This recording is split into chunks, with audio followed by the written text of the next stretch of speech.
Ndongenda baha ikaze abanywanyi b'ibiganiro vyacu abatwumviriza ngaha kuri nobonesha kure yacu anayo yanyu Burundi News TV. Turabaha ikaze muri ano masaha turagarutse mu idonido ry'amakuru aremeye cane akomeje kugenda aravugwa. Uburundi burababajwe n'abarundi bashika ku majana 4 baba ku butaka bwa Leta Zunze Ubumwe za Amerika badakwije ibyangombwa rero bibemerera gutura kuri ubwo butaka canke kuhakorera, aho bari ku rutonde rwa bamwe rero mu bozo kwirukanwa, aho bivuga ko rero hari bamwe bamaze gushikirizwa mu gihugu ca Kenya aho bariko barabazwa, aho bivuga ko rero bo barakoresheje bimwe rero mu bipapuro bya Kenya, aho bivuga yuko kandi leta y'u Burundi ibabajwe n'abo barundi bariko bararongekwa muri Kenya, abandi bakaba bategerezwa kuzazanwa mu Burundi.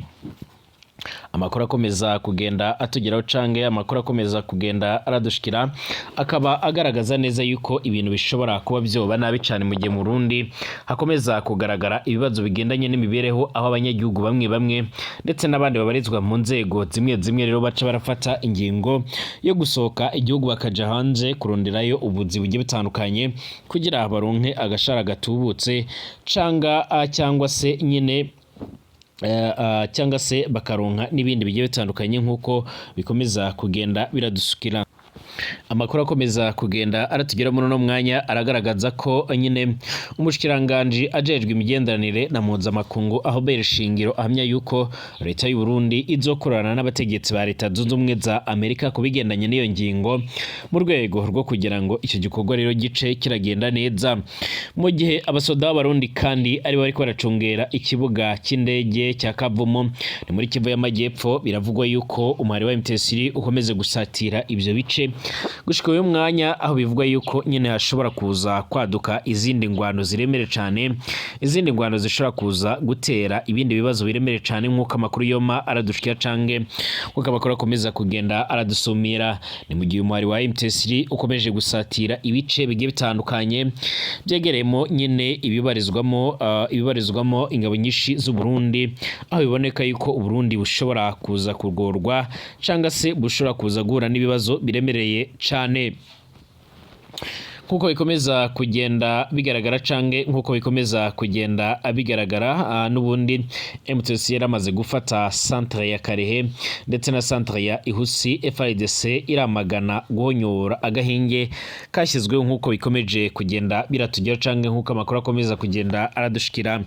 Ibi byose biragaragaza neza yuko n'ubundi ibigendanye n'agahinge kadatezwe kuba ko kubahirizwa, mu nyuma y'iko rero impande zombi zo zikomeje ibigendanye no guhangana nkuko bikomeje kugenda bigaragara.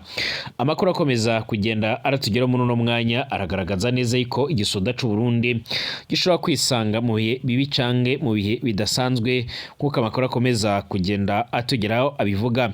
Amakuru akomeza kugenda adusumira amatwi arerekana neza yuko abategetsi b'u Burundi baba bafisiye ubwoba ibishobora kuzashikira abasoda b'abarundi muri Kivu y'Amajyepfo, mu nyuma yuko urugamba rukomeje kugenda rurabashikira cange urugamba rukomeje kugenda rurasumira ivyo bice nkuko amakuru yoma aradushikira. Gushika ubu ngubu nyene bamwe mu bategetsi bagiye batandukanye barafise impungenge z'uko n'ingwara ishobora gusumira u Burundi. Turagaruka ku biganiro byarabaye ku munsi w'ejo, kandi ibiganiro byarabereye Igoma ku mugwa mukuru w'intara Kivu y'Amajyaruguru. Bamwe mu bayobozi b'amadini n'amatorero muri Kongo Kinshasa barafashe umwanya baraza nganyine muri Goma, baraza kubonana n'abayobozi ba MTSR mu bikorwa bigiye bitandukanye, mu bikorwa bigendanye no kurebera anyine hamwe uburyo rero bozana canga se uburyo bashobora kuba bogarukana amahoro n'umutekano. Ndongenda baha ikaze mwese, ndabifuriza amahoro y'Imana cane n'ikaze ndetse n'iteka kongera gusubira kubana namwe hacuti banywanyi b'ibiganiro byacu kuba twumviriza ngaha kuri nobonesha kure yacu anayo yanyu ya Burundi News TV. Ndabaha ikaze kuri mwebwe mwese. Turi kuwa kane, turi kwigenekerezo rya 13 Ruhuma 2025. Ndabifuriza amahoro y'Imana cane n'imigisha, kandi amahoro y'Imana akomeze kubana namwe. Ikaze kubatwumviriza muri mu Burundi, mu karere k'ibiyaga binini ndetse no hirya no hino mu isi, mwese turabahaye ikaze. Arugabirse ngaha reka ngusaba cyo ndi kwanditse sabone kugira uco waronka amakuru n'ibiganiro byacu nkuko bigaragara nkuko bigaragara pyonda ko ahanditse sabone kugira ushoboronka amakuru n'ibiganiro byacu ubane natwe 5 kuri 5 ndetse amakuru n'ibiganiro byacu nayasangize ku nshuti za kaze kuri mwese nyemerera tuyatangurire mu Burundi ahakomeje kugenda haravugwa byinshi bikomeje kugenda bigaragara. Uno mwanya hari amakuru akomeza kugenda aradushikira cange akomeza kugenda aradusumira amatwi agaragaza neza yuko mu Burundi n'ubundi ariko arataha inkuru mbi cyane, inkuru igendanye n'ibibazo biremere cyane bikomeje kugenda biradushikira.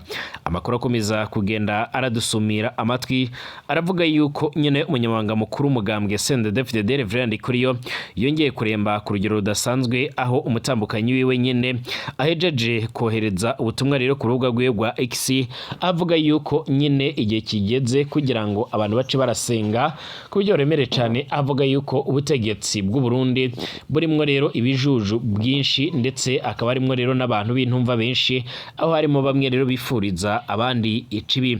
Yagarukaga ku buzima bw'umutware wiwe nyine Reverend Ndikuriyo ahagwariye i Dubai, mu gisagara ca Dubai nyine muri Leta Zunze Ubumwe z'Abarabu, aho yasiguye ndetse akanagaragaza neza yuko nyine ibikomeje kugenda biramushikira ari ingaruka zigendanye no kuba yoba ariko arashakira Burundi ikiza. Yarashimangiye yuko kandi kuba Reverend Ndikuriyo akomeje kuremba nyamara atamutegetsi n'umwe mu Burundi ariko aragaragaza yuko yoba namwifuriza gukira vuba ari mwe mu bintu biriko birerekana ingene leta y'u Burundi yoba iriko irashaka ibintu biteye ubwoba, ariko yaba itarimo irashaka ibigendanye n'impinduka.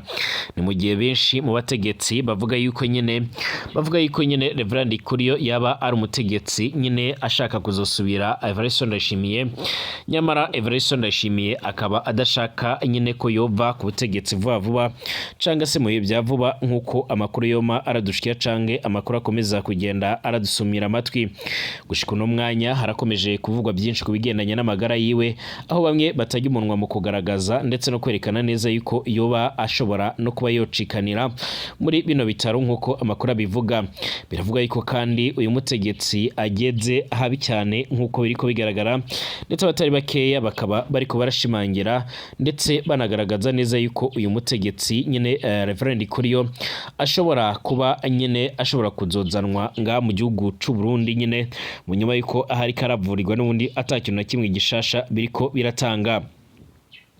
Gushika uno mwanya biravuga ko inzobere z'abaganga bamwe baba bakomeje kugenda nyene barakora iyo bwabaga kugira ngo ace aragarukana amagara mazima, ariko kuri uno mwanya ibintu bikaba bikomeje kugenda birafata indi ntera, aho umunsi ku munsi ariko araremba nkuko amakuru yoma aradushikira. Reverend Ndikuriyo umunyamabanga mukuru mugambwe CNDD-FDD aragwaye cane, ararembye aho yugururijwe i Dubai. Amakuru yacanacanye ko rero aramenyesha ko Reverend Ndikuriyo yamaze nyine kongera gutora mitende, agiye nyine kubandanya arafata imiti ari ashobora kuzogarukanwa ngayi Burundi, ariko bamwe mu begereye nyine iki gihangange baravuga yuko atari yobasha kuba yomenya neza abo ari kumwe. Reverend Ndikuriyo ibyo agwaye birakomeje kugirwa ibanga, ariko benshi barasigura yuko nyine yaba akomeje bakomeje kwemezwa ibigendanye n'ishano. Hari uwagize ati kirazira kurunguruka nyine umwamikazi nejo bundi nyine ntihaze hagira uhirahira nyine imbere yo kurangiza ikirungo ciwe cyo kubunyamabanga mukuru w'umugambwe CNDD-FDD. Reverend Ndikuriyo yaramaze imisi itari mikeya aboneka mu ntara zitandukanye mu makoraniro y'abanywanyi b'uwo mugambwe, aho ndetse bari basigaye nyine bambara imipira yaranditseho Reverend Ndikuriyo. Ibishobora kuba rero bitaranejeje na gato ya rero umwamikazi canga se n'umukuru w'igihugu c'u Burundi. Ku munsi wa gatanu hari kwigenekerezo rya 24/0/2025 niho Reverend Ndikuriyo rero nyine afatwa ahema nabi cyane abira uguya. Abaganga b'i Burundi nyine babona ko ataco bomufasha, aca yurizwa indege muri iryo joro nyine yerekezwa ai Nairobi mu gihugu ca Kenya mu bitaro bya kaminuza byitwa Aga Khan. Amasoko yacu ai Nairobi icyo gihe yaratumenyeshaje yuko kuva Reverend Ndikuriyo yurizwa indege gushika icyo gihe nyine atakintu na kimwe ata kintu na kimwe nyene canga se izindi nzego zimwe rimwe atarongera kurabuka. Kumbure iyo atanyarukanwe nyene mu gihugu ca Kenya twari kubwirwa ko rero umutima wiwe wahagaze nk'uko bigaragara. Nta murundi canga se umunyamabanga yemerewe nyene kwinjira aho Reverend Ndikuriyo agwariye gushika uno mwanya nk'uko byari bimeze aho ngaho, yaba usanzwe aserukira Uburundi mu gihugu ca Kenya nyene Nairobi, yaba abarundi basanzwe baba nyene muri icyo gisagara, nta numwe yari yemerewe kwinjira mu cumba kigwariyemo rero uyu Reverend Ndikuriyo ndetse n'abamuherekeje bose baratswe amatelefone ngendanwa. Ku munsi kw'igenekezo rya 29/0/2025 umunyamabanga w'umugambwe CNDD-FDD Reverend Ndikuriyo akaba yarungururijwe mu bitaro byo mu gisagara ca Dubai mu gisagara ca Emirates Arabe mu Barabu kuva ava i Burundi gushika aho ngaho nyene akaba atarongera kuva muri koma. Birateye ubwoba cane. Uko byaba bimeze kose nta numwe nyene twokwifuriza kugwara canga se kuba yomera nabi, ariko gushika no mwanya ibi byose bariko barabishinza nyene bamwe mu bategetsi bagiye batandukanye b'u Burundi nkuko byoma bigaragara, ariko cyane cyane ugaruka mu majwi n'uyu nguyu umutambukanye nkuko bikomeza kugenda bigaragara cange nkuko amakuru akomeza kugenda aradushikira.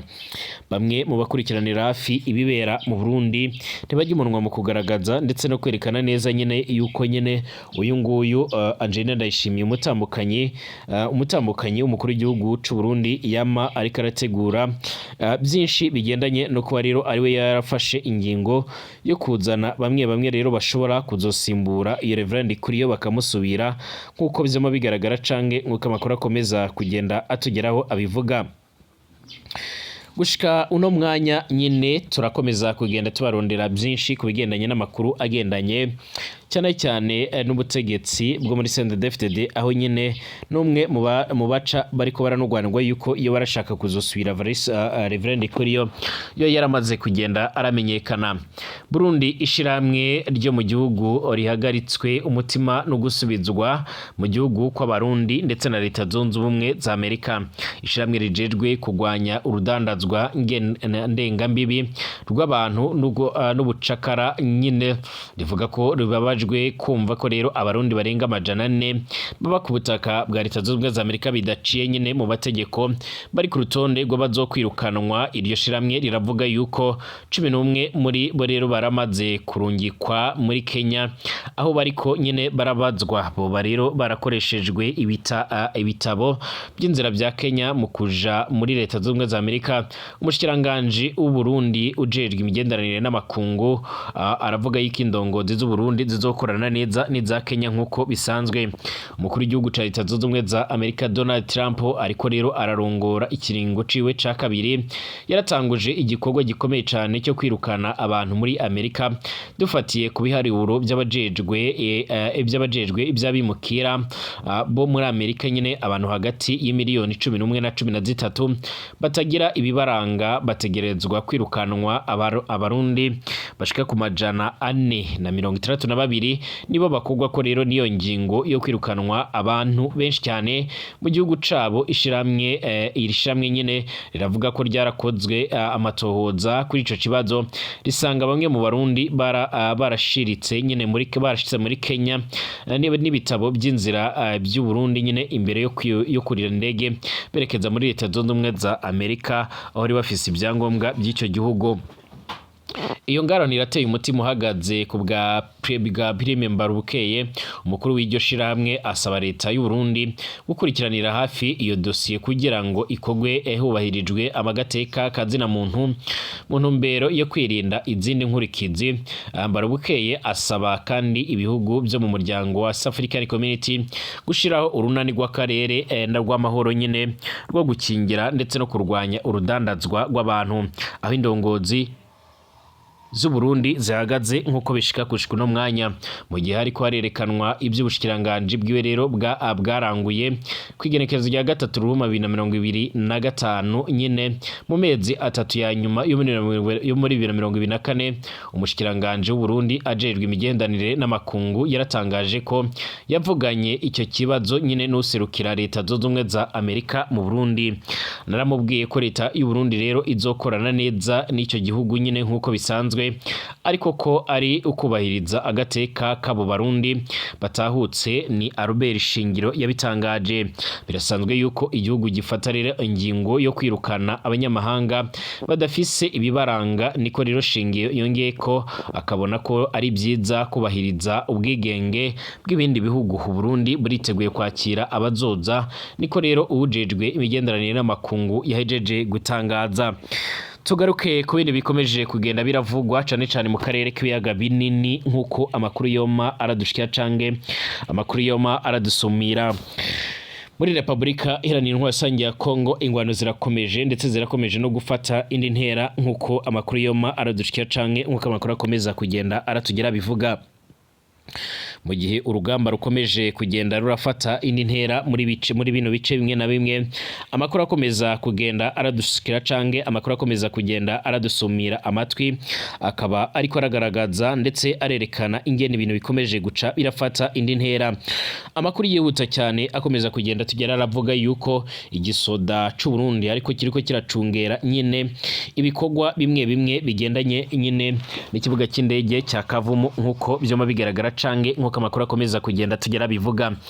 Inyeshamba za MTC zarafashe agace k'ubucuruzi ka Karehe centre hamwe na Ihuse kuri kilometero hafi 70 mu majyaruguru y'umujyi wa Bukavu mu ntara Kivu y'Amajyepfo, kuko bivugwa n'ibimenyesha makuru byo muri RDC.